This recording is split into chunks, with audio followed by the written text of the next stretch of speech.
Heya Cryptozens. Tonight's show. Terra Luna airdrop scam alert. US bill rejects Chinese CBDC. Is the Dogefather losing his touch? It's 10 p.m. Pacific time. The date is May 27th, 2022. Welcome back to the Crypto Overnighter. I'm your host, Nick. The cover model for this podcast is Tex. And together we take a nightly look at the crypto, NFT, and metaverse space and the industry that surrounds it. So take a minute. Go ahead and subscribe to this podcast now, because we're here at 10 p.m. every night to make sure that when you leave in the morning, you have the crypto's news analysis that you need to start your day. And keep in mind, nothing in this show should ever be considered financial advice. We're going to talk about Luna 2.0's launch date. We're going to talk about burning Luna. But first, I want to talk to you about safety. Every single time some big publicized event like this happens, there are scams. The more advanced notice people get, the more and more elaborate the scams are. And this Terra Luna 2.0 airdrop, it's no different. No, of course, the scumbags are out there in force because there's this new scam. Criminals are exploiting someone else's misfortune because they're scumbags. They're trying to lure you in by dangling the promise of riches. Now, I'm going to digress for just a minute here because this is important. Have you ever noticed how the most effective scams are those that appeal to you? They really get in there and they work you over emotionally. They manipulate your emotions to control your actions. That emotion sometimes is fear. Sometimes that emotion is altruism. But usually no. Usually it's greed. They appeal to your sense of greed, often with a sense of urgency thrown in. So you don't spend too much time thinking about what they're offering. They'll put down countdown timers or something to make you FOMO into yet another scam. Don't do it. Always consider, why would someone make this offer? And just to be nice, just to support the community, that is never the right answer. So keep your greed in check. Keep your fear in check. Nothing is worth FOMOing in and losing all your money over. Now, this scam is clever. What they're doing, they're making it seem legitimate by airdropping these fake tokens on Vitalik Buterin's wallet so they can say, see, Vitalik's in. Same thing with Justin Sun and Andreessen Horowitz. PeckShield's on the case. They are a blockchain analysis and security firm, and they've been watching these phony wrapped Luna tokens. Now, they put a tweet out that's talking about these fake airdrops that went to Vitalik and A16Z and Sun and Three Arrows Capital. Of course, and the reason to do this is to fake people out, make them think that this airdrop is real. Etherscan flags it though. If you were to look this token up, it says this is a fake Luna token. So that's a good resource if you're not sure. Now, if you were to check out Do Kwon's Twitter activity, he's building himself quite a list of exchanges that are going to go with the Terra 2.0 chain. Validators, developers, a number of people and organizations are lining up with Do Kwon, ready to go down the Luna 2.0 rabbit hole. Now, for those who are part of this Genesis event, Terraform Labs will be sharing a file with their validators. This will ensure that the first block of the chain is produced simultaneously. They said it would be minted, quote, following a supermajority of interconnected validators running simultaneously. Now, if you're familiar with the tools like Terra Station Finder, that's a block explorer, an observer, that's a feeder for decentralized apps. They'll be ready to go the moment the new network goes live. Other applications, they're expected to start announcing their launch on the new blockchain soon after the new chain launches. And here is why it's kind of silly to begin with. It's not even expected to go live yet. The new Luna blockchain won't be launched until 6 a.m. UTC Saturday morning. They announced it in a tweet, quote, subject potential change, we expect Terra to go live on May 28th, 2022, around 6 a.m. UTC.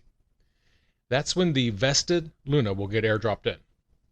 Eligible holders will get roughly 30% of the new tokens at launch. The rest will be vested in a linear fashion over the course of 2 years. And there's a 6-month cliff on that. They want that 6 months in there to give the blockchain a chance. So you can't do anything with it for 6 months. That way it just doesn't get dumped on the market at launch. Vested Luna will get sent to your wallet approximately every 6 seconds after the cliff is over. And Once you've got your vested Luna, you can start earning staking rewards or undelegate, redelegate, claim rewards. And think about what I just called it. Vested Luna. It will come to you vested, which means you have to undelegate it at least 21 days before the first day of the cliff. If you just leave it, you'll continue to get staking rewards. But if you want to move it, you have to undelegate it. And in other Luna-related news, 1.3 billion Terra USD were burned from the community pool. Proposal 1747 was passed.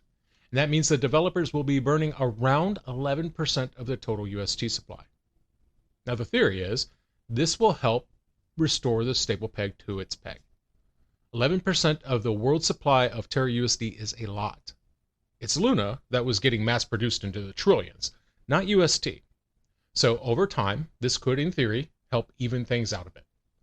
All told, between the community pool tokens and the remainder of cross-chain UST on Ethereum, approximately 1.3 billion UST will burn, which, while interesting, seems kind of futile.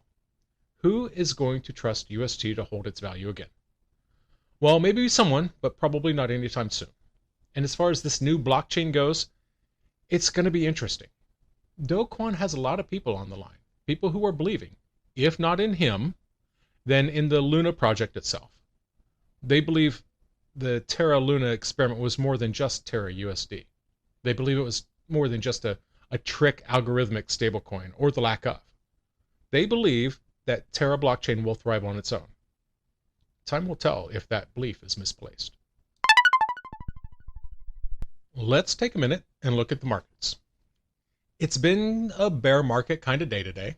At the time of writing, the global crypto market cap is down to $1.19 trillion.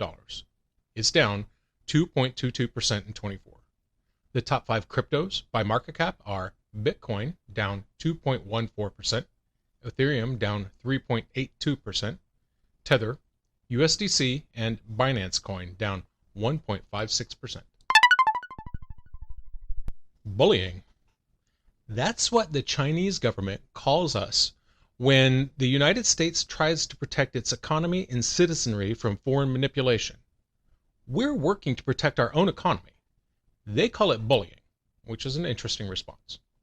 That said, 3 U.S. senators, they don't care at all what they call it. They're the ones who introduced this bill in the first place. On Thursday, Senators Tom Cotton, Republican from Arkansas, Mike Braun, Republican from Indiana, and Marco Rubio, Republican from Florida. They introduced a new bill called the Defending Americans from Authoritarian Digital Currencies Act. And I just want to start off by thanking them. I am sick to death of all these cutesy little acronyms that struggle to convey the meaning of the bill that they are naming. It's overdone and overplayed. I'm glad that they gave the bill just a regular name and left the cutesy crap out of it. Anyway, rant over. This bill, the Defending Americans from Authoritarian Digital Currencies Act, is focused on app stores.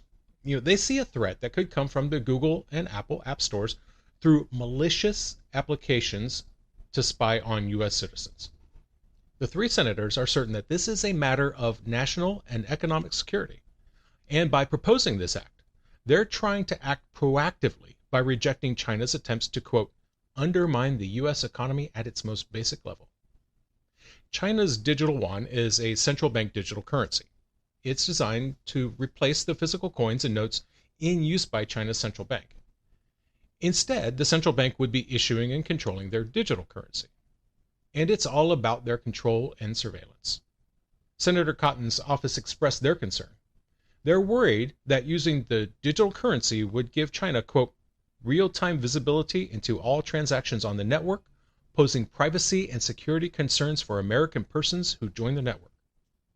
Senator Rubio, he described the digital yuan as a, quote, major financial and surveillance risk that the United States cannot afford to make. Senator Braun, he also released a statement, and he said, quote, the Chinese Communist Party's digital yuan allows direct control and access to the financial lives of individuals.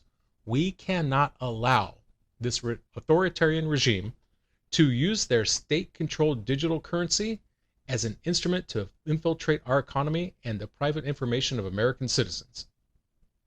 The Chinese government, of course, responded. They said just introducing such a bill was an example of how the United States bullies foreign companies on grounds of national security.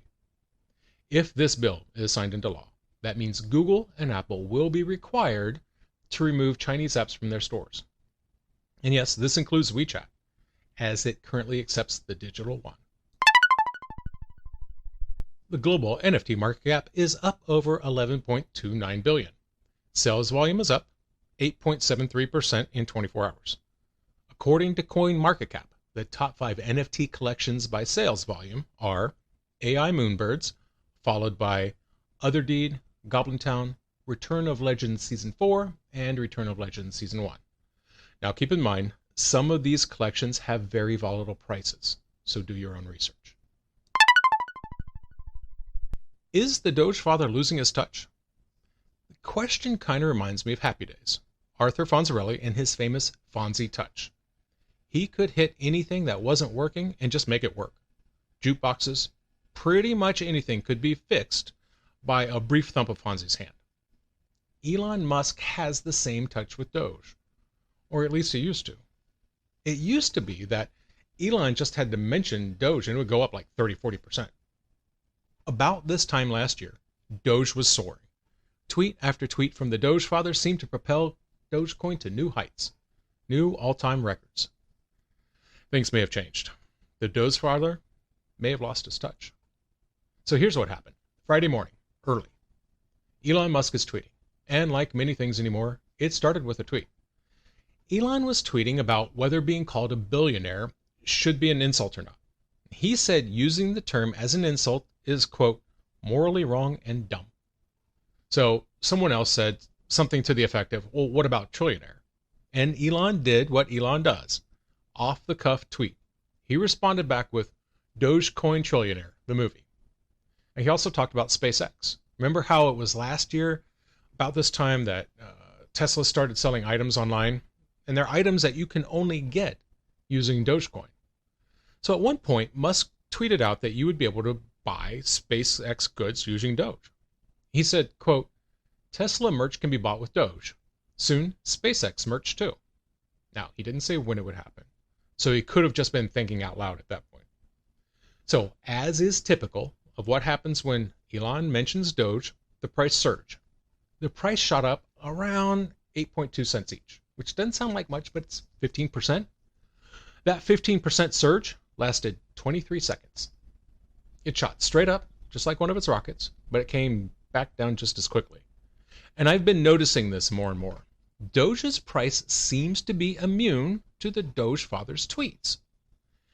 And I start to wonder if that's intentional, because Musk has gotten a lot of criticism.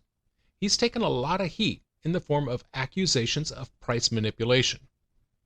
Well, it's kind of hard to make that kind of accusation now of price manipulation if those conditions only last seconds. Now, to be fair, this is in a bear market, and one I don't think is going away anytime soon. So it could be that this really has nothing to do with the Dogefather losing his touch. It's just a really rough market right now. And that's going to do it for us tonight. Thank you so much for joining us. If you enjoyed tonight's show, like, comment, and subscribe. Give us a review, because that helps other people find their way to this podcast. We're here each and every night at 10 p.m. Pacific time to bring you the crypto news analysis that you need when you walk out that door that morning. You can find us on podcasting platforms everywhere or on YouTube. Do you have questions or comments? Reach out and let us know. The address is nick@cryptoovernighter.com. That's nick@cryptoovernighter.com. We'll see you tomorrow night.